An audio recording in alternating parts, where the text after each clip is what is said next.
السلام عليكم ورحمة الله وبركاته. أعوذ بالله من الشيطان الرجيم. بسم الله الرحمن الرحيم. الحمد لله نحمده ونستعينه ونستهديه ونستغفره ونتوب إليه ونعوذ بالله من شرور أنفسنا ومن سيئات أعمالنا. من يهده الله فلا مضل له ومن يضلل فلا هادي له. وأشهد أن لا إله إلا الله وحده لا شريك له وأشهد أن محمدا عبده ورسوله. اللهم صل على محمد وعلى آل محمد كما صليت على إبراهيم وعلى آل إبراهيم وبارك على محمد وعلى آل محمد كما باركت على إبراهيم وعلى آل إبراهيم في العالمين إنك حميد مجيد. أما بعد فإن أصدق الحديث كتاب الله وخير الهدي هدي محمد صلى الله عليه وسلم وشر الأمور محدثاتها وكل محدثة بدعة وكل بدعة ضلالة وكل ضلالة في النار. وعليكم بالجماعة فإن يد الله مع الجماعة ومن شذ في النار. ربنا إننا سمعنا مناديا ينادي للإيمان أن آمنوا بربكم فآمنا. ربنا فاغفر لنا ذنوبنا وكفر عنا سيئاتنا وتوفنا مع الأبرار. ربنا وآتنا ما وعدتنا على رسلك ولا تخزنا يوم القيامة إنك لا تخلف الميعاد. ربنا افتح بيننا وبين قومنا بالحق وأنت خير الفاتحين. ربنا لا تجعلنا فتنة للقوم الظالمين ولا تجعلنا فتنة للقوم الكافرين ونجنا برحمتك من القوم الكافرين. اللهم إنا نجعلك في نحورهم ونعوذ بك من شرورهم. اللهم إنا نعوذ بك من شرور من عادانا. اللهم من أراد بنا سوءا فأشغله في نفسه.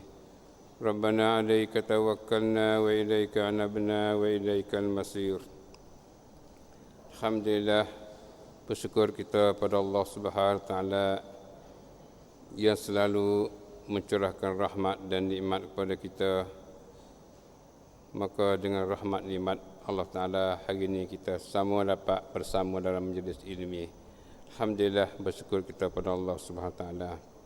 Kaum muslimin dan muslimat yang dikasihi sekalian, pelajaran kita hari ini adalah di dalam pembinaan diri dalam bahagian akidah. Kita dalam muka 152 bahagian akidah. Sebagaimana kita maklum bahawa dalam buku pembinaan diri ini mengandungi mengandungi tafsir, hadis, akidah, fiqh. Maka hari ini kita masuk cara tentang akidah.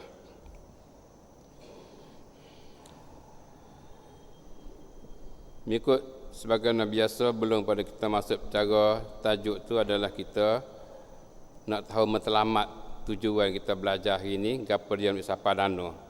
Nusa Padano kita belajar hari ini, maka marilah kita ikuti. Tiga bidang yang mana kita kehendakinya ialah satunya dari segi maklumat pengetahuan, dan yang keduanya dari segi keimanan, yang ketiganya dari segi pelaksanaan, segi hak pertibat. Jadi dari segi pengetahuan dan maklumat, gapo yang mana kita akan dapat hari ini, kita masuk dalam otak kita, cadai taruh, cadai betak, cadai bekah untuk apa yang membubuhkan matlamat ni di dalam otak kita. Yang pertamanya, dapat tahu tentang kepentingan ilmu tauhid. Dapat tahu tentang kepentingan ilmu tauhid. Kita belajar hari ini, kita nak tahu cara mana pentingnya ilmu tauhid ni. Ilmu akidah ni penting cara mana nak kena belajar. So situ. Yang kedua, dapat tahu akibat orang yang tidak berilmu tauhid dan tidak berakidah yang sebenar. Bila kita nak tahu juga akibat hujung jatuh bagi orang yang tak tahu ilmu tauhid. Orang yang tidak berakidah dengan akidah yang sebenar tu, akibat dianya hujung jatuhnya lagu mana. Itu dari segi apa dia maklumat kita nak tahu dua perkara ni. Dalam kita belajar ni lebih ada dua perkara ni lagi kita akan dapati, tapi kita pocok dua perkara ni dulu untuk kita nak usapas sini. Dari segi keimanan, ilmu tauhid ni iman dah. Keimanan yang pertamanya yakin bahawa ilmu tauhid yang sebenar ialah yang datang daripada Allah dan Rasulnya sallallahu alaihi wasallam. Ni dari segi keimanan kita yakin kata ilmu tauhid hak sebenar tu ialah ilmu tauhid hak datang daripada Allah dan Rasul. Tu dia. Pocoklah hati kita. Yakin kata ilmu tauhid hak sebenar ialah ilmu tauhid hak datang daripada Allah dan Rasul. Hak sungguh dah tu. Hak sungguh dah. Ambil pada asal tu. Tak ada campur-campur ke mana-mana dah tu. Itulah hak sebenar. Bila yakin hak ni tak ada apa dah. Yakin dengan Allah dan Rasul. Kul amantu billahi wa rasulih. Yang kedua, yakin bahawa dengan ilmu tauhid akan dapat membentukkan pribadi yang baik dan akhlak yang mulia. Kita yakin kata dengan ilmu tauhid yang sebenar ni boleh bentuk pribadi seorang manusia jadi molek dan akhlak yang mulia dengan ilmu tauhid. Jadi kalau ilmu tauhid tak ada boleh bentuk gapo tu, maknanya tahtan nazar lah. Kena ulang kaji lah ilmu tauhid. Ada ilmu tauhid tapi tak ada boleh bentuk pribadi, tak boleh bentuk akhlak yang baik. Maka kena ulang kaji ilmu tauhid tu. Itulah dua perkara si keimanan yang mana kita sampai situ. Kita belajar hari ini. Yang ketiga dari segi pelaksanaan, segi nak buat, segi nak bertibat. Yang pertama, hendaklah ikuti majlis pengajian ilmu tauhid untuk menambah lagi kekuatan iman dan akidah yang sebenar. Dari segi pelaksana. Segi kita nak kerja ni, kita nak belajar. Kena ikuti majlis-majlis ilmu yang mengajar ilmu tauhid untuk tambah lagi kekuatan iman kita dan kekuatan akidah kita sebenar. Kena ikuti. Ini kena buat ni. Yang kedua, usahakan supaya akidah atau tauhid yang sebenar ini dapat mengontrolkan segala gerak-geri dalam hidup. Kita usaha. Akidah yang mana ada pada kita ni boleh kontrol kita. Boleh betul kita untuk hidup dengan baik. Dalam gerak-geri kita tu jadi hidup dengan molek tu, ilmu tauhid ni lah boleh kontrol kita. Usaha. Itulah maknanya menteramat yang mana kita akan belajar ini bisa pas ini insya-Allah. Maka marilah kita masuk cara tentang tajuk yang mana ada dalam perbicaraan kita.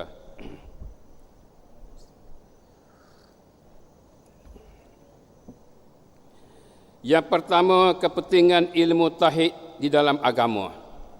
Kepentingan ilmu tauhid di dalam agama. Jadi kita nak tahu pentinglah mana ilmu tauhid ni. Ilmu tauhid pentinglah mana dalam agama ni. Mengikut pandangan agama tu pentinglah mana, setara mana kepentingannya. Maka marilah kita pakat tengok. Katanya, akidah adalah suatu keperluan yang penting dan amat dihajati oleh setiap orang manusia. Akidah adalah suatu keperluan yang penting. Akidah ni satu benda yang penting dan amat hajati, amat perlu oleh setiap manusia. Manusia semua ni nak pada akidah. Nak akidah. Semua manusia tak kira lah orang seledah ataupun orang bukan seleh, diri manusia tu dia nak pada akidah. Dia nak do supaya tokak kayu tu tak ada bima gapo tu dia tak boleh jadi. Dia kena ada tempat dia kena pergi. Tempat yang gantung dia kena ada. Kafir ada tempat yang gantung. Dia nak fitrah dia nak pada tempat gantung, tempat dia boleh pergi, tempat yang etikok. Ini menunjuk kata diri manusia tu amat perlu, amat berhajat kepada akidah. Ini pada asal. Jadi, pada asalnya gitulah. Maka kalaulah manusia tu dia tak jumpa dengan akidah yang sebenar, hak tak sebenar dia pergi. Dia pergi. Itu kerana tutup tiang manusia nak lagu tu. Tapi kita tahulah bahawa akidah iman, akidah Islam adalah akidah yang sebenarnya yang kena dengan fitrah manusia. Kerana fitrah manusia itu fitrah bersih dah. Fitrah manusia ni fitrah yang bersih. Tapi dicemarkan oleh benda-benda yang mana ada dalam alam ni, dipiping oleh syaitan dan sebagainya, maka cemarlah akidah kita dia. Jadi kita dapat jelas kata akidah adalah suatu keperluan yang penting dan amat dihajati oleh setiap orang manusia. Sangat berhajat akidah ni. Kerana akidatul iman, ini akidah kita, akidah iman, akidah Islam ni. Kerana akidah iman adalah asas bagi kesemua amalan. Ini terklik pada akidah hak fitrah. Kerana akidatul iman adalah asas bagi semua amalan. Semua amalan kita adalah berasas kepada akidah iman. Berasas pada akidah iman. Buat gapo pun dia tuik pada akidah ni lah. Sebab tu katakan akidah ni penting. Mereka yang tidak beriman dan tidak berakidah dengan akidah yang sebenar, kesemua amalannya ditolak dan tidak diterima sisi Allah Azza wa Jal, walaupun didapati amalan-amalan baik, amalan-amalan itu baik dan soleh pada zahirnya. Ini menunjuk kata pentingnya akidah. Mereka yang tidak beriman, orang yang tidak beriman dan tidak berakidah dengan akidah yang sebenar, dia tidak berpegang dengan akidah sebenar, kesemua amalannya ditolak. Ini sebab tu kata akidah adalah menjadi asas bagi semua amalan. Kalaulah amalan kita buat dengan tidak ada akidah yang sebenar, ditolak. Saya tak terima. Jadi nak terima segala amalan tu duduk pada akidah. Sebab tu kata pentingnya akidah ni. Ni dapat kita sama selamat kita belajar untuk tahu kata akidah itu penting, ni dia. Mereka yang tidak beriman dan tidak berakidah dengan akidah yang sebenar, akidah juga tapi akidah tak sebenar, kesemua amalannya ditolak. Ni bimbang ni. Semua amalan ditolak dan tidak diterima di sisi Allah Azza wa Jalla. Tidak terima. Walaupun didapati amalan-amalan itu baik dan soleh pada zahirnya. Walaupun pada zahirnya amalan itu molek, tapi pada hakikatnya tidak terima. Ini hasil pada pentingnya akidatul iman. Akidatul iman ni penting.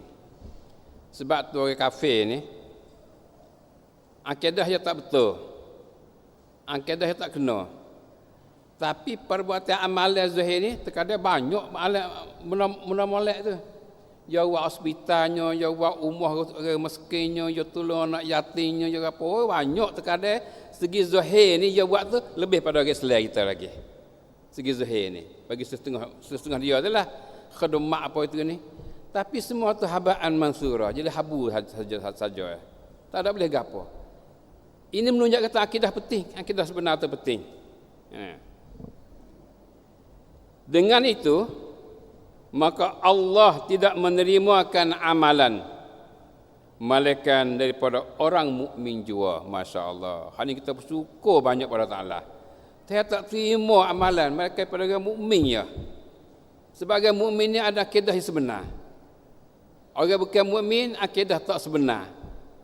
Akidah yang bukan daripada Allah Ta'ala. Walaupun yang i'tikad gitu, i'tikad gini macam mana pun lah gilah. Semua tu plesu ke sisi Allah Ta'ala. Tak dikira. Dengan itu, maka Allah tidak menerimakan amalan malaikat daripada orang mukmin jua. Dia tak terima amalan daripada orang mukmin. Kerana orang yang tidak beriman dengan Allah tidak mengharapkan balasannya. Dia orang tak beriman dengan Allah, tak ada harap balasan daripada Allah Taala. Dia tak ada kenal Tuhan, tak ada beriman dengan Tuhan. Nak harap gapo ke Tuhannya? Jadi orang yang tidak beriman dengan Allah, dia tidak mengharapkan balasan daripada Allah Subhanahu Wa Taala. Yalah ni dah. Tidak takut daripada siksanya. Tidak takut siksa Tuhan. Dia tak beriman dengan Tuhan. Dia tak takut siksa Tuhan. Mereka bekerja bukan kerana Allah. Orang tak beriman dengan Allah ni, dia kerja bukan kerana Allah. Dia tak ada Allah, tak ada dalam otak dia Allah. Otak nak sembah, otak nak kerja kerana Allah, otak kerja kerana Allah sebagainya, tak ada. Dan tidak mencari keredaannya. Ini biasa teruk dengan orang mukmin ni. Orang kafir, dia tak beriman dengan Allah, dia tak ada cari keredaan Allah. Dia kerja bukan kerana Allah. Sebab dia kerja tu kerana nak dapat pangkat, dapat puji, dapat gapo. Kerja dia tu adalah mencari keredaan manusia. Bila manusia kena sudah dia. Inilah menunjuk kata pentingnya akidah dan bertuahlah kita orang mukmin. Tidak ada benda ni mereka bagi orang mukmin ya. Masya-Allah. Alhamdulillah bersyukur kita pada Taala. Inilah sebesar-besar nikmat yang mana Allah bagi pada kita. Nak lebih pada nikmatul iman tak ada dah. Nikmatul Islam wal iman ialah nikmat yang paling besar pada kita. Dan mereka tidak hiraukan tentang amalan-amalan mereka itu apakah halal atau haram. Orang tak bimbang dengan Allah dia tak kira. Dia tak heran amalan dia. Halal ke haram ke sebab tu dia dia boleh buat belaka. Korupsi gapo ke, makan suak ke gapo ke, ikutlah makan riba gapo, ya tak ada kira asalkan boleh atas dunia ni. Tujuan dia ni boleh atas dunia. Azab seksa gapo ya tak ada sisi dia tu. Kerana dia tak ada Tuhan, dia tak ada bimbang dengan Allah. Dia tak takut apa. Dengan itu mereka tidak berhak mendapat balasan baik daripada amalan mereka walaupun amalan itu baik. Dengan itu dia tak ada berhak nak terima balasan baik daripada Allah Taala. Walaupun amalan itu baik, molek perbuatan dia tu molek, semua orang aku tak molek, tapi tak ada boleh balasan gapo yang baik sisi Allah Taala. Hasilnya kerana tak kena akidah dia, tak beriman dengan Allah, tak beriman dengan apa yang mana Allah turunkan kepada hamba dia ni melalui Rasulnya sallallahu alaihi wasallam. Dengan itu mereka tidak berhak mendapat balasan baik daripada amalan mereka walaupun amalan itu baik kerana mereka adalah orang kafir. Kan mereka kafir. Tu ya. Dan orang kafir itu disiksa di atas kekufurannya dan kesesatannya. Kafir ni tersiksa dia atas kufur dia, di atas sesat dia. Hak ni kafir tak boleh murih kita. Ini adalah ajaran Allah yang beri pada kita dah ayat lagu ni, dan kita diteklifkan pada kita untuk seru dia pada agama Allah. Kalau kita tak seru terkesil kita tu, kita ngalah dosa kita tu. Jadi hak kita kata ni adalah daripada ajaran agama kita. Inilah mengikut pandangan agama kita lagu ni. Orang tak beriman dengan Allah, Allah tak beri balasan baik pada dia walaupun buat baik atas dunia ni. Hak ni so ni kau tengok itu nak nampak tu kita orang Islam ni kerahlah sini. Ya, kita kerah sini kerana ini adalah asas agama kita. Demo nak beri soalan kita lakum dinukum wali yadin sini. Lakum dinukum wali yadin. Bagi kamu agama kamu, bagi aku agama aku. Dan inilah sikap agama aku ni lagu ni. Mu nak percaya tak percaya, hak tu serah padamu. Kalau mu percaya, mu beriman, mu aslam taslam. Masuk Islam, selamatlah kamu. Mu tak masuk Islam, itulah Allah telah sediakan neraka pada kamu. Itulah qadar tu. Dan kerana dia tidak mencari agama Allah, kerana mereka adalah orang kafir, dan orang kafir itu disiksa di atas kekufurannya dan kesesatannya. Dia kena siksa kerana kufur dia kena sesat dia. Dan kerana dia tidak mencari agama Allah dan tidak berusaha untuk mendengar kenyataan Allah yang didatangnya oleh para rasulnya sallallahu alaihi wasallam. Jadi dia Tuhan siksa dia kerana kufur dia, kerana sesat dia, kerana dia tu tak cari agama Allah dan tak ada usaha nak mendengar kenyataan yang datang pada Allah melalui rasulnya sallallahu alaihi wasallam. Ini untuk nak sapa benda ini, sebagaimana saya katakan tadi, ini adalah merupakan kewajipan atas kita. Tuhan utuskan Nabi mari ini adalah rahmatan lil alamin, untuk rahmat bagi sekalian alam. Rasulullah telah meninggal, maka amanah tu duduk pada umat dia. Umat pula menyampai benda ni untuk rahmatan lil alamin. Kalau kita tak menyapa, ini taksir kita. Kita kat berdosa sini ni.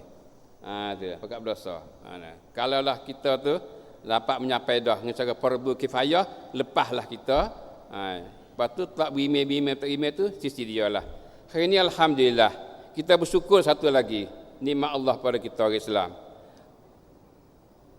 Apa dia mass media yang merupakan teratak pun baik, TV baik ataupun radio pun baik ataupun internet pun baik, ini adalah perkara yang tolong banyak kita untuk lepas pada fardu kifayah.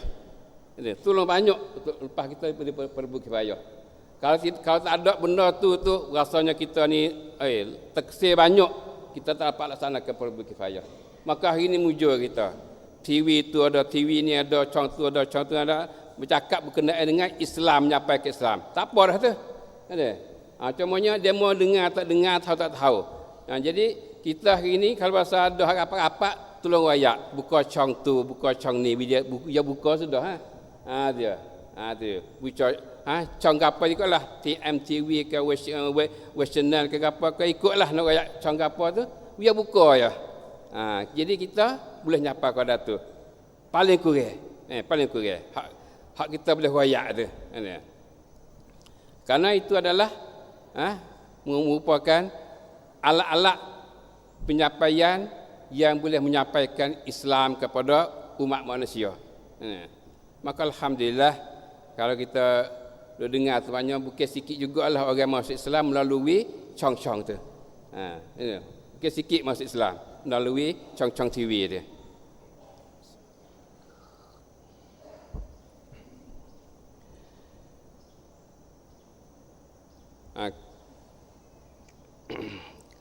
Kerana dia tidak mencari agama Allah dan tidak berusaha untuk mendengar kenyataan Allah yang didatangnya oleh para rasul, apatah lagi apabila mendengar ayat-ayat Quran, ayat-ayat Allah yang dibaca kepadanya, dia bersenda-senda dengannya. Apatah lagi. Jadi dia tak dengar dah, kalau dengar apa dia bersenda-senda pula. Ini adalah merupakan dia tu berpaling daripada agama Allah. Maka amalan dia ditolak dan diseksa di atas kekufurannya. Jadi segala amal dia tolak. Kerana dia tak berimeh. Alhamdulillah bersyukur kita sini sebagaimana saya katakan tadi. Amalan semua tu, amalan baik semua tak ganti semua melainkannya daripada orang mukmin. Daripada orang mukmin. Itu dia.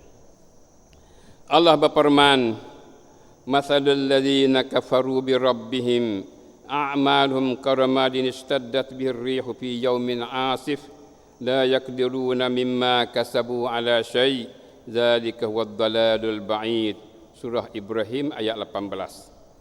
Maksudnya bandingan orang yang kafir dengan Tuhannya, bandingan kafir dengan Tuhan, orang yang kufur dengan Tuhan, orang tak beriman dengan Tuhan, amalan mereka seperti abu yang ditiup oleh angin yang kuat. Amalan mereka hak buat tu, amalan baik mereka buat tu supaya habu, ditiup oleh angin. Habu tiup oleh angin. Mereka tidak mendapat sesuatu faedah pun daripada apa yang mereka usahanya. Tak ada faedah apa. daripada apa yang mereka usaha, nasbah sisi Allah. Pahala sisi Allah tak ada gapo kagak.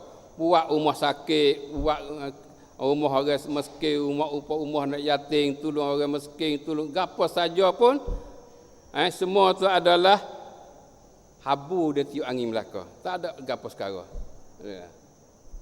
Itu dia. Maka bersyukurlah kita pada Allah Taala di atas nikmatul iman wal Islam telah bagi kepada kita. Demikian itu adalah kesesatan jauh. Yang mana mereka buat tu adalah sesat jauh.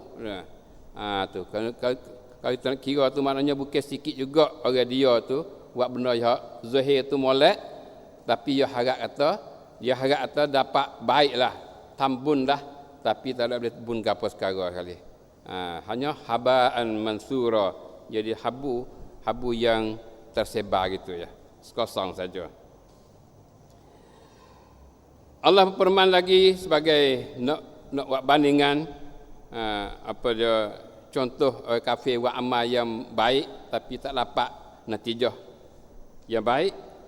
Firman Allah, walladzina kafaru a'maluhum kasarabim biqi'atin yahsabuz zam'anu ma'a hatta idza ja'ahu lam yajidhu syai'a wa wajadallaha 'indahu fawaffahu hisabah wallahu sari'ul hisab. Surah An-Nur ayat 39. Maksudnya dan orang kafir amalan mereka seperti sarap. Amalan mereka buat tu seperti sarap. Sarap ni bayangan air di padang pasir. Supaya tengah panas ni kita tengok atas batas ada, supaya air duk derah dia. Tu panggil sarap bahasa Arab. Bagi orang yang dahaga tu, air dah tak apa. Air dah tak apa. Kita pergi boleh minum tak apa. Jadi orang-orang kafir amalan mereka seperti sarap, iaitu bayangan air di padang pasir. Di tengah rata, di tanah rata. Ia disengkanya air oleh orang-orang yang dahaga. Orang yang dahaga air ni, dia suka tak air tu, dia lapar ni. Dia suka tak air. Sehingga apabila dia pergi kepadanya, dia tidak mendapatkan sesuatu pun. Bila lagi sampai, tak ada perkara. Tak ada. Ini supalah. Kafir yang buat amalan baik tu banyak tu, dia harap tak dapat pahala, dapat kebaikan. Tapi ada harap-harap tu kosong saja. Itu dia. Dan dia mendapat Allah di sisinya, dan dia akan mendapatkan hukum balasan Allah yang ada di sisinya. Jadi dia kafir ni bila lagi jumpa dengan Allah, dia akan dapatlah hukuman Allah yang mana ada di sisi Allah Taala. Maka Allah akan menyempurnakan hisab balasannya, Allah akan sempurnakan balasan dia, dan Allah sangat cepat segera hisabnya, perhitungannya. Inilah maknanya bandingan bagi amalan-amalan orang kafir itu. Tadi saya bandingkan supaya habu, jadi habu tiup angin saja. Hak ni bandingkan supaya dengan sarap. Jadi bayar air daripada pasir di tengah panah. Bagi orang dahaga tu adalah ingin nak dapat air tu, tapi bila lagi tak ada boleh perkara. Itulah bandingan-bandingan yang mana Allah beri contoh pada kita tentang amalan kafir, yang menunjukkan bahwasanya Allah tak terimakan segala amalan melainkan dengan iman. Melainkan dengan iman. Ada iman barulah terima amalan. Firman Allah lagi, wa qadimna ila ma amilu min amalin faj'alnahu haba'an mansura. Surah Al-Furqan ayat 23. Maksudnya, dan kami tujukan perbicaraan kepada apa yang mereka telah kerjakan dari jenis amalan, lalu kami jadikan dia sebagai debu yang berterbangan. Kami tujukan untuk cara amalan-amalan yang mana mereka kerja, segala jenis yang mana mereka kerja, maka akhirnya akan dapatlah kata amalan mereka tu haba'an mansura, habu yang berterbangan saja, kosong saja. Itulah kaum muslimin dan muslimat yang sekalian. Jadi dalam nuktah yang mana kita bicara sini, kepentingan ilmu tauhid dalam agama ni, iaitu pentingnya ilmu tauhid, pentingnya akidah yang sebenar. Kalau tak ada akidah sebenar, segala amalan kita adalah kosong saja. Tak ada boleh gapo sekarang. Kaum muslimin dan muslimat yang sekalian, Kita teruskan lagi dalam satu perbandingan orang mukmin dengan orang kafir yang kita bawakan oleh pengarang kita Syekh Abdul Majid Zandani dalam kitab dia. Ini buku kita terjemah ni. Nah. Perbandingan orang mukmin dan orang kafir. Ni dia nak banding. Kita nampak orang mukmin kafir ni. Dalam akidah dia bawa oleh Syekh Abdul Majid ni nak akidah mudah-mudah. We nampak mudah-mudah ada. Dia nak banding orang mukmin dengan kafir. Bandinglah mana? Kita dengar banding dia mudah-mudah ya. Kita nampak. Seorang masuk ke dalam satu kebun yang luas. Seorang manusia masuk satu kebun yang luas. Kebun yang luas. Yang bukan milik kepunyaannya. Bukan milik dia kebun ni. Dia masuk ke kebun orang. Kebun luas ada belakang, dokong, durian ke apa macam-macam lah yang masuk ke kebun ni. Bukan kebun dia ada, kebun orang lain. Ia dapati di dalamnya ada berbagai jenis buahan dan makanan. Masuk ke kebun tu ada belakang. Hanya dokong, ada mangguh, ada lasak, ada belakang. Lalu dia makan dan minum. Masuk jumpa makan ada. Makan minum. Ikutlah gapo ada dari itu.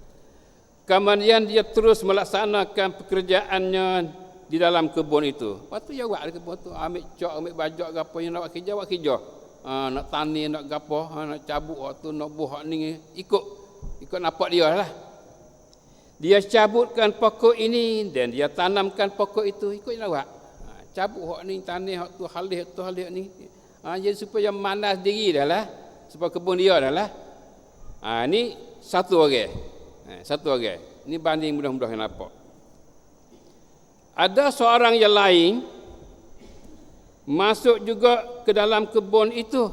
Dalam kebun-kebun itu ada seorang lain masuk juga ke kebun itu. Tetapi dia berkata di dalam dirinya, dia kata diri dia, saya tidak akan melaksanakan sesuatu perkara pun di dalam kebun ini sehingga saya berhubung dengan tuan ampunya kebun atau wakilnya terlebih dulu. Saya masuk ke kebun ni. Kebun orang ni. Kita tak boleh buat gapo ni. Kita nak jumpa dengan tuan dia dulu. Ataupun jumpa dengan wakil dia. Atau dengan wakil dia. Barulah boleh kita buat nak ambil buah pun. Kena jumpa wakil dia dulu. Minta izin dia dulu dan sebagainya. Ini sorang. Hak dulu ni masuk pak tu memakai. Ada gapo ambil makai.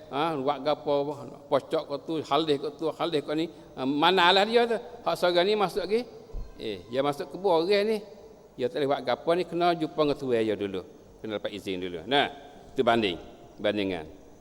Lalu dia mulai mencarinya. Dia cari tuan dia. Ataupun cari wakil tuan dia. Ke mana ikutlah cari berjumpa. Tiba-tiba dia dapati wakil tuan kebun itu sampai kepada kedua-duanya. Tiba-tiba wakil tuan ten hak tuan kebun tu mari jumpa dua-dua orang ni. Hari seorang pertama ni seorang kedua, mari jumpa dua. Tu. Mari jumpa kedua. Maka wakil itu ingkar menolakkan kerja-kerja orang yang pertama tadi. Wakil ni petisik. Hak orang kerja pertama tadi dia ingkar. Dia tak terima. Mu masuk makan tak minta izin, masuk waktu tak minta izin, buat ni cabut waktu cabut ni. Jadi dia tak benar. Dia wakil pada tuan kebun. Tuan ten. Tetapi orang itu tidak herau, tidak pedulikan kata-kata wakil itu. Orang ni hak pertama tadi tak herau. Ayatlah mana pun tak herau. Jangan buat tu, tak reti, mu kena buat lagu ni, tak reti. Jadi turut nafsu dia. Lalu dia terus melaksanakan urusan kebun itu tanpa izin daripada tuan ampunya. Buat. Gapo kena buat dalam kebun tu, dia buat tak kira. Tuan murih, tak murih, lari, tak kira dah. Itu adalah orang pertama. Itu orang pertama.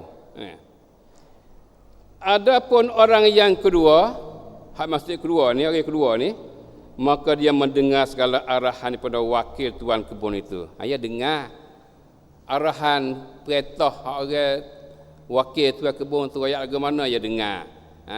Lari hak ni tak buat, suruh hak ni dia buat. Dan dia melaksanakan kerjanya mengikut apa yang arahnya. Ya buat ngikut hari arah lah. Dan khamsah lagu tu lah. Ini adalah bandingan orang kafir dengan orang mukmin. Bandingan orang kafir dengan orang mukmin.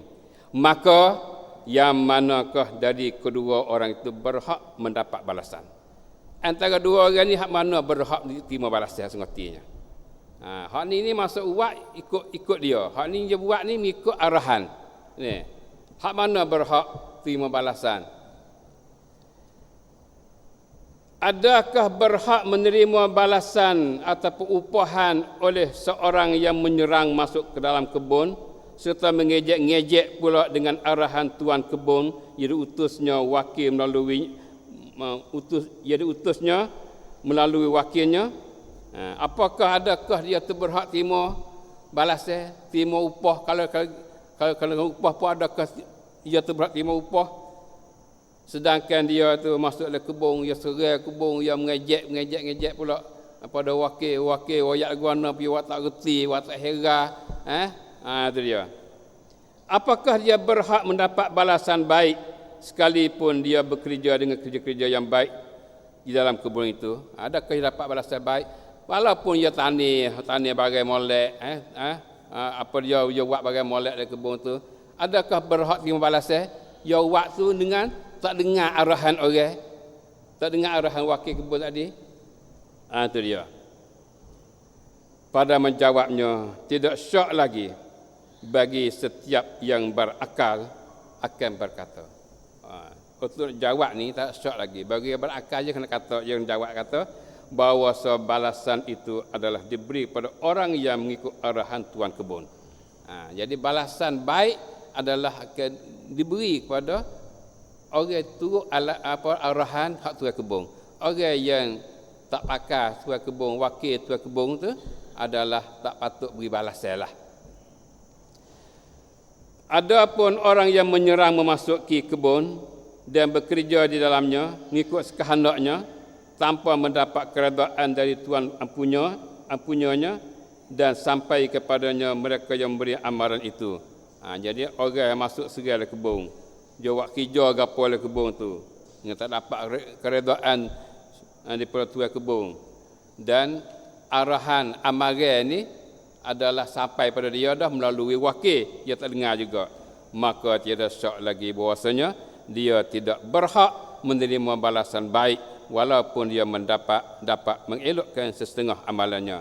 Jadi dia tu tentu tidak berhak terima balasan baik walaupun dia tu buat kerja molek ada dalam itu. Itulah bandingan yang dibawakan oleh syekh kita, banding kafir dengan orang mukmin ni supaya masuk ke kebun tadilah. Jadi hak pertama tu dia serai masuk, dia tak dengar gapo dah. Dia tak dengar gapo. Hak yang kedua ni dia masuk, dia tidak laksanakan satu benda melainkan dapat izin daripada tuan kebun ataupun daripada wakilnya. Begitulah bumi ini. Begitulah bumi ini, dunia ini. Dan segala isi kandungannya yang ada di dalamnya adalah milik Allah. Ni kebun besar ni. Ni kebun besar dah. Jadi bumi ni, dunia ni, semua ni milik Allah. Milik Allah Subhanahu Wa Taala. Tuhan milik ini. Rabbul Alamin. Tuhan milik semua apa yang ada dalam alam ni. Para rasul adalah wakilnya. Para rasul ni wakil. Supalah dari kebun tadi ni. Tuatan dia mari, rasul tuatan ni. Orang mukmin ialah mereka yang bekerja mengikut pertunjukan Tuhannya. Orang mukmin kerja mengikut apa yang mana Allah suruh. Jadi apa yang mana Allah ada tetap dah dalam kitab dia, sunnah dalam sunnah dia, dalam sunnah Rasulnya sallallahu alaihi wasallam, maka orang mukmin kerja turut tu. Supalah orang yang keluar masuk kebun tadi dia buat kerja gapo turut hak wakil tuan kebun tu. Wakil tuan kebun tu adalah Rasul lah. Dan orang-orang kafir yang menguruskan dalam permilikan Tuhannya tanpa mendapat keizinan daripadanya. Orang kafir dia uruskan dalam milik Tuhan dalam semua dunia ni, hak milik Tuhan ni dia urus semua tu dengan tak dapat keizinan daripada Allah. Halal haram tak kira dah. Dan dalam masa yang sama dia juga berpaling tadah daripada para rasul bagi Tuhannya. Masa sama dia paling terus daripada ajaran Rasul. Maka dia tidak berhaklah terima benda yang baik. Jadi walaupun dia buat benda yang baik tu banyak di dunia ni, tapi oleh kerana dia lekat, dia tak mengikut arahan Allah, suruh berimej dengan Allah. Allah suruh berimej dengan Rasul. Allah suruh berimej dengan segala rukun iman, dia tak berimej. Maka dia tak dapatlah balasan Allah di sisi Allah di hari akhirat esok. Adapun balasan dunia ni mungkin Tuhan bagi pada dia. Balasan dunia Tuhan bagi pada dia. Macam Allah bagi sihat pada dia, Allah bagi rezeki pada dia. Oleh dia buat baik pada manusia, Allah bagi kebaikan pada dianya. Manusia sebut baik pada dia. Jadi itu adalah balasan dunia. Qadar tu ya, boleh. Qadar tu ya. Tak ada lebih pada tu. Jadi dia meniaga mungkin naik tangi, meniaga laba dan sebagainya. Itu. Jadi qadar atas dunia ni ya. Itulah yang mana Allah bagi. Adapun akhirat esok habaan mansura. Jadi habu yang tiup angin saja. Habis, tak ada apa sekarang. Itulah kaum muslimin dan muslimat. Nuayat atau pentingnya ilmu akidah. Pentingnya akidah yang sebenar. Kalaulah akidah tak sebenar, segala amalan yang mana kita buat, banyak mana pun kebaikan, takkan dapat, tak dapat balasan yang baiknya. Kaum muslimin dan muslimat yang sekalian, kepentingan ilmu tauhid ataupun akidah lagi, sebagai tambah lagi tentang kepentingan ilmu akidah ni, selain daripada sebab tersebut tentang kepentingan ilmu tauhid, maka di sana didapati beberapa sebab yang lain lagi yang menunjukkan di atas kepentingan ilmu tauhid ataupun ilmu akidah. Maka di sana ada lagi, banyak lagi maknanya benda-benda yang menunjukkan kata penting tu untuk menjadi maklumat kepada kita. Untuk menjadi maklumat dan pengajaran kepada kita kata penting ilmu akidah tu banyak sebab. Di antaranya kerana akidah adalah masalah penentuan nasib yang terakhir, dikatakan masalah masiriyah. Akidah ni adalah penentuan nasib terakhir kita. Nasib kita terakhirnya duduk di akidah. Duduk di akidah. Sama ada akan ke syurga yang akan dinikmati dengan berbagai-bagai nikmat kebahagiaan selama-lamanya, atau akan ke neraka yang akan diazab di dalamnya dan akan didapati berbagai-bagai kecelakaan di dalamnya. Itu katakan masalah masiriyah. Hujung jatuh kita. Nasib kita, ujung jatuh kita akhirnya duduk di akidah. Jadi kalau nasib baik, akidah kita betul, syurga akan dapat nikmat. Kalau akidah kita tak betul, neraka akan dapat siksa. Jadi menunjuk kata akidah ni penting kerana menentukan nasib kita terakhir. Sebab tu perlu pada kita tu memperkuatkan akidah dan betulkan akidah kita mengikut apa yang mana datang pada Allah dan Rasulnya sallallahu alaihi wasallam. Maka tidak mencukupi bagi kesempurnaan hidup seseorang dengan berbagai-bagai ilmu pengetahuan yang maju dan tinggi di dalam dunia ini sekiranya tidak disertai dengan ilmu tauhid yang dapat memberi kebenaran dan keteguhan akidahnya. Dengan itu maknanya tak cukup untuk sempurna seorang hidup atas dunia ni sekadar ilmu.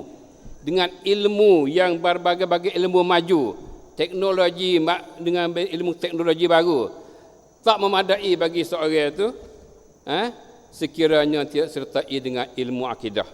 Kalau tak ada akidah dari diri dia tu, walaupun teknologi tinggi secara mana pun, dia takkan dapat bahagia dan dia takkan dapat hidup dengan baik dunia ni dan akhirat esok. Ini penting. Dia terkadang kita masa learning, masa maju teknologi ni, dia terkadang manusia berbangga dengan teknologi. Aku pandai komputer, aku pandai internet, aku pandai gitu benda ni. Tak ada mengaji akidah. Tak ada belajar ilmu akidah kita ini. Ini rugi besar ni. Rugi besar ni. Itu dia.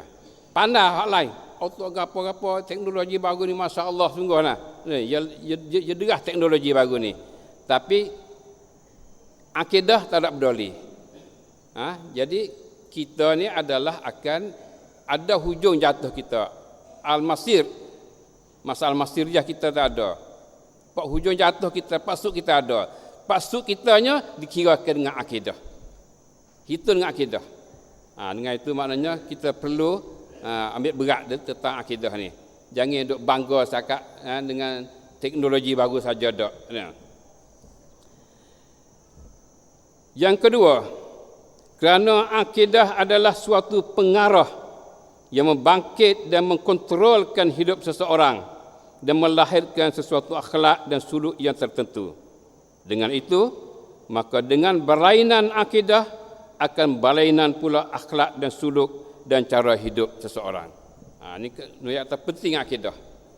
Kerana akidah ni adalah pengarah yang membangkit dan mengkontrolkan hidup seseorang. Dengan akidah ni dia boleh kontrol kita, boleh betul kita, boleh arah kita nak ikut ke arah-arah mana. Melalui akidah ni lah. Dan melahirkan suatu akhlak dan suluk yang tertentu.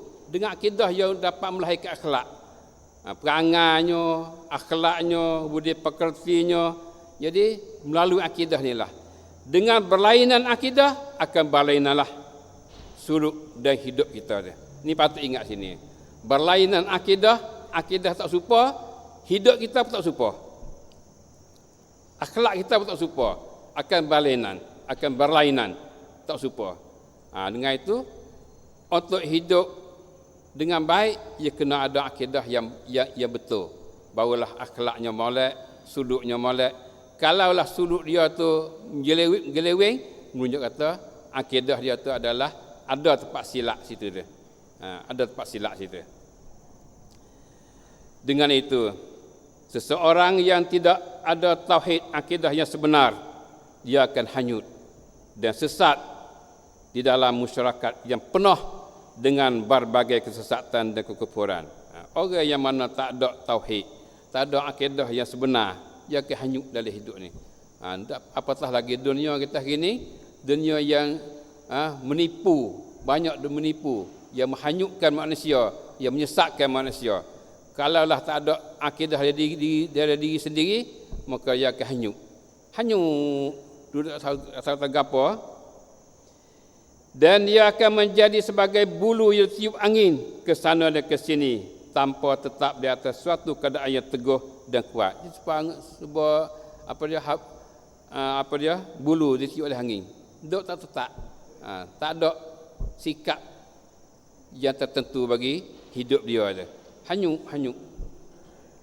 Maka kebenaran akidah akan melahirkan kebenaran hidup dan akan membahagiakan hidup buat selama-lamanya. Dengan itu maknanya benar akidah akan melahirkan kebenaran hidup dan akan bahagia dalam hidup dia tu. Rusak akidah akan rusaklah hidup dia nya. Akan tak betul hidup dia tu. Dengan itu perlu pada kita ni cek akidah kita sendiri. Iman kita, akidah kita, tauhid kita tu tara mana. Kalaulah betul, alhamdulillah, hidup kita pun akan jadi baik. Kalau tak betul, maka kita fikirlah. Yang ketiga, kerana akidah adalah nur dan cahaya daripada Allah Subhanahu wa taala yang boleh menyuluhkan perjalanan hidup daripada kegelapan dan penyelewengan. Akidah ni nur daripada Allah, cahaya daripada Allah yang boleh menyuluh ke jalan hidup kita. Kalau tak ada akidah, tak ada nur, pun suruh jalan ke mana ya? Dia gelap, dia tak nampak jalan, tak nampak jalan ni lagu mana betul tak betul. Jadi bila ada akidah ni adalah nur ada pada kita, maka nur itulah yang tunjuk jalan pada kitanya. Orang yang tidak ada nur di dalam dirinya, dia akan hidup meraba-raba.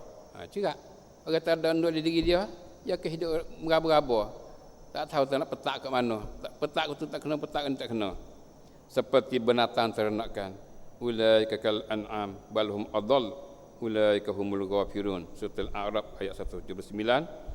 Maksudnya mereka itu seperti binatang ternakan. Malahan mereka terlebih sesat lagi daripada binatang-binatang itu. Mereka itulah orang yang lalai. Jadi orang yang tak ada akidah ni adalah orang yang seperti menatai. An'am, buah kesesat dah menatai lagi. Itu dia. Nauzubillah min zalik. Yang keempat, kerana berakidah adalah tuntutan fitrah manusia. Akidah berakidah sebenar tuntutan fitrah manusia. Fitrah manusia yang nak akidah. Sekiranya mereka tidak menjumpai akidah yang sebenar, maka mereka terpaksa berakidah dengan akidah yang palsu. Kalau tak jumpa sebenar, hak palsu punya bakar. Ini menunjukkan pentingnya akidah. Akidah sebenar ni adalah penting sekali. Tak jumpa sebenar, hak palsu punya bakar. Dan akidah yang sebenar hanya datang daripada Allah dan Rasulnya jua. Akidah sebenar ini datang daripada Allah dan Rasul. Dengan itu manusia tetap mesti berakidah dengan akidah yang benar. Dengan itu maknanya kita mesti berakidah akidah sebenar. Tak ada akidah sebenar ni, kita sesat. Akidah sebenar datang daripada Allah dan Rasul. Gapo yang mana Allah royak le Quran, Rasul royak le sunnah dia, hak tu akidah sebenar dah tu. Tu je. Kaum muslimin dan muslimat sekalian. Jadi usul akidah kita ialah duduk pada rukun iman dan rukun Islam. Jadi dari segi etikanya duduk pada rukun iman, dari segi amalannya duduk pada rukun Islam. Kaum muslimin dan muslimat sekalian, rukun iman ni adalah akidah yang boleh mengkontrolkan kita, boleh kontrolkan hidup kita ni. Yani, kalau kita masuk sengati, cah sengati api iman rukun iman ni tu, dia molek dah manusia ni. Dia kena jadi molek lah. Sebab apa? Sebab rukun iman ni adalah dia tu boleh kontrol semua dalam hidup kita ni. Beriman dengan Allah. Gapo beriman dengan Allah? Bukan kata niat kata Allah ada kadar saja tak. Sami'un basir, Allah melihat, Allah mendengar, Allah melihat. Allah tahu apa kita buat. Alimul khabir. Jadi dengan Allah melihat dan mendengar ni cukup dah kita. Sekadar ni pun auto nak betul diri kita. Nak buat kau ni, buat tak molek. Allah tengok, Allah nampak, Allah tahu. Maka kita tak buat benda molek, hak hudah, hak buruk. Sebab kita beriman dengan Allah. Ini sebagai contoh. Lepas tu segala sifat Allah semua tu ada hubungan dengan hidup kita ni. Segala sifat Tuhan semua tu ada hubungan dengan hidup kita. Kalaulah tak ada hubungan, duk jadi dalam otak, jadi pelsafah itu, dia tak adil. Tak adil. Jadi akidah kita duk di apa? Takluk tanji hadis, tanji gapo, tanji zikadin gapo tu, dia duk pelik dan duk dalam otak ya. Diri kita ni duk metang. Ini menunjuk kata akidah kita tu tidak betul dengan apa yang datang daripada Allah dan Rasul. Kerana tidak boleh berkesan. Akidah yang betul ni boleh berkontrolkan, boleh mengesankan dalam hidup kita. Itu sebagai contoh iman dengan Allah. Tengok segala sifat Tuhan tu biar ada hubungan dengan kita. Sifat apa ada pada Tuhan kita hak kita duk belajar akidah dia. Semua tu ada hubungan kita. Barulah dia tu berkesan dalam hidup kita. Maknanya dia boleh kontrol ke hidup kita. Beriman dengan Rasul, supaya juga boleh kontrol kita. Rasul royak gapo daripada kita. Wa ma atakumur rasul fakuzuh. Apa yang mana Rasul mari, ambillah. Wa ma nahakum an fantahu. Jadi kita beriman dengan Rasul, kita dengar dia royak, kita patuh pada dia, kita turut dia. Jadi bila turut dia tu boleh kontrol diri kita, boleh betulkan diri kita, boleh molekkan diri kita. Sebab kita beriman dengan Rasul. Boleh bukan kata beriman dengan Rasul, pergi ziarah Nabi duk kubur dia. Setahun sekali pergi ziarah, buat umrah misalnya. Qadar tu. Bukan setakat tu, kena masuk cah api masuk dalam diri kita ni, beriman dengan Rasul tu. Boleh kontrol kita. Beriman dengan malaikat, supaya juga boleh kontrol kita juga. Bukan atau beriman dengan malaikat tewada apa supaya sia etikot tewada dia tu ada kamak apa mari tu, bukan setakat tu ada. Jadi beriman dengan malaikat, ada kiraman katibin, ada kita buat kerja apa malaikat tulis, duk dapat kita ada malaikat, kiri kanan kita ada malaikat, ada malaikat jaga kita dan sebagainya. Jadi kita berasa kata kita ni dijaga oleh malaikat dan dikira oleh malaikat. Apabila mati esok pulanya ada pula mungkar nakirnya. Jadi semua perkara ni boleh kontrol kita. Boleh backing kita. Boleh betulkan diri kita. Jadi molek. Itu rukun iman ni. Bimbing kita supaya kau kitab marilah mana, ajarlah mana. Turut kitab tu. Quran inna hadzal Quran yahdi lillati aqwam. Quran tunjuk manusia pada jalan yang paling betul. Quran lah betul mana tunjuk manusia pada jalan yang betulnya, hak moleknya. Kita turut Quran ni. Nah. Itulah maknanya. Jadi segala rukun iman tu boleh kontrol kita belaka. Boleh mascah iman, rukun iman masuk di kita ni, dia boleh bawa kita jadi molek. Beriman pada hari akhirat, ni cerak dah. Ada syurga, ada neraka, ada balas segala apa ni. Kita nak pergi sana, nak pergi pada hari akhirat. Akan jumpa hari akhirat, akan jumpa gitu, jumpa gini dan sebagainya. Ada huru-hara hari akhirat. Maka kita boleh betul diri kita sekarang ni, untuk nak pergi pada hari akhirat. Ada qada. Jadi nak kontrol kitanya, bila kita tu tipu bala kita ni, kita tak supah, kita tak maki, kita tak gelar gesah kerana ini takdir Tuhan pada kita. Semua rukun iman tu boleh kontrol diri kita belaka. Jadi maknanya sebab tu perlu pada akidah yang sebenar, mengikut apa yang datang pada Allah dan Rasul, maka dia akan berkesan pada hidup kita. Jadi bila ada akidah lagu tu, rukun Islam pun mari. Semaya pun tak tinggal. Jadi mari belaka. So, rukun Islam, pembinaan Islam apa semua, dia kena mari belaka. Sebab rukun iman dia jaga ni. Rukun iman jaga kita ni. Rukun iman dia jaga, dia kontrol kita ni. Jadi inilah akidah yang sebenar, yang perlu dipelajari dan perlu diimani dan perlu dibinakan oleh setiap orang mukmin dan orang mukminah, muslim dan muslimah. Inilah kaum muslimin dan muslimat sekalian, hubungan dengan apa dia pelajaran kita hari ini berkenaan dengan akidah, kepentingan akidah. Kemudian akhir sekalinya adalah sebagai dugaan maklumat. Ini untuk nak kita ingat, kita kemahkan ilmu kita. Merupakan soalan lah, kenapakah ilmu tauhid adalah penting mengikut pandangan agama? Sebab apa ilmu tauhid itu penting? Kita jawab sendirilah.